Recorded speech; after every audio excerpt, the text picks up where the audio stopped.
Trump should be given an award around the world, from China, from Europe, to be this Trump shock, boosting domestic reforms and acceleration, especially on the technology front. That was really China's existential problem of the choke points in technology. And look what has happened since 2018. Massive acceleration domestic capacity, especially on the choke points like in semiconductors. So short term, very bad. Longer term, maybe not so bad. Right. Okay. And we also talk about, in relation to your comments about the tech curbs, actually, just the other week I was at Computex, and Jensen Huang of NVIDIA actually commented that the chip curbs are probably not working the way the U.S. wanted, and perhaps it's not effective to actually impose them. I mean, what exactly has this done in terms of jump-starting the tech sector in China, which was already growing before the chip curbs were actually imposed? Well, the easiest way to understand this is that when China was comfortably importing stuff ready-made from the U.S., they did not need to innovate. They didn't need to plow in billions and billions and tens of billions into a sector that other people have already mastered, other countries have mastered. Now they have to do it themselves. What do you think will happen? A whole of a nation program to go chase Olympic gold medals. That's the effort. That's the drive. Chinese people always need a drive and a goal, and Trump has given them that. Okay, and so the concern also now is that, this trade war, and we've all talked about the impact on the U.S. economy, perhaps going to recession and dragging the rest of the world economy down with it. But not a lot's talked about what impact will have a Chinese slowdown will have, because in a trade war, everyone's nose gets bloody, including the Chinese economy. Is there a concern, or should there be a concern also, that because of how important China is now, especially for Asia, that a Chinese slowdown, whether they like it or not, or wished for it or not, could actually have a second-order effect on economies here? And should economies be worried about the second-order effect from a Chinese slowdown as much as a second-order effect from a U.S. slowdown? Absolutely. I think everybody should be worried about U.S.-China trade spat, even if their tariffs were reduced. The reason is simply that Chinese manufacturing goods anchors global goods prices. So if China's tariffs are placed on tariffs, everybody can suffer from higher input costs, and there will be secondary effects from uncertainty, from investment, from a macro slowdown. Who knows? Maybe a financial cycle from the U.S., higher interest rates, a lower credit squeeze. It will all ripple through. We've seen that before. Absolutely. The other thing that's also been talked about here, because we're seeing a lot of these trade talks develop right now, the ASEAN GCC, ASEAN China, China GCC, and the three of them all together at the moment.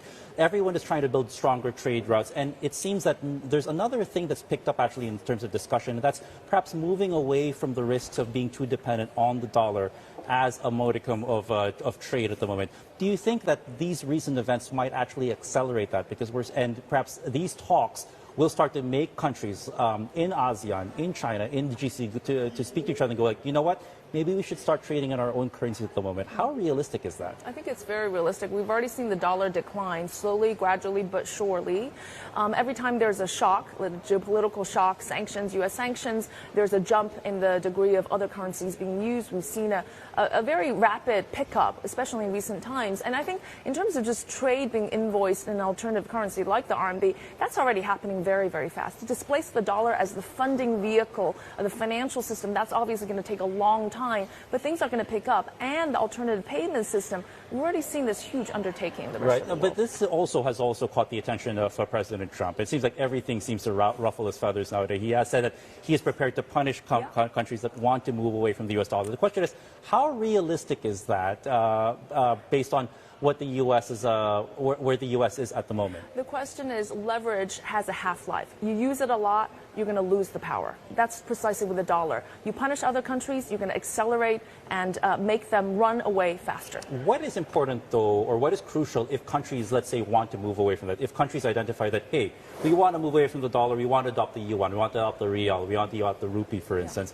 What's going to be critical if they want to actually accelerate that? Because the how is probably as important as the why. This is where you need a really large country like China who's able to provide safe assets like government bonds for people to want to hold RMB assets. If you do that, France and Germany had a chance, they didn't do that. If China's able to do that, then I think that pace will pick up very, very fast. And just quickly here, I do want to get your thoughts on two particular blocks that ASEAN is talking to right now. There's the opportunity to build ties with the GCC, there's the opportunity to build ties with China, but we've also seen that cooperation between the Middle East and China has also grown by leaps and bounds. Can you talk to us about how momentous the growth has been and why it's so important in the global economic context, the economic ties that is between the Gulf region and China specifically? I think this is a momentous event taking place. strengthening the ties, diversification, complementarity across these regions, a lot of things to collaborate on, similar worldviews on the economy,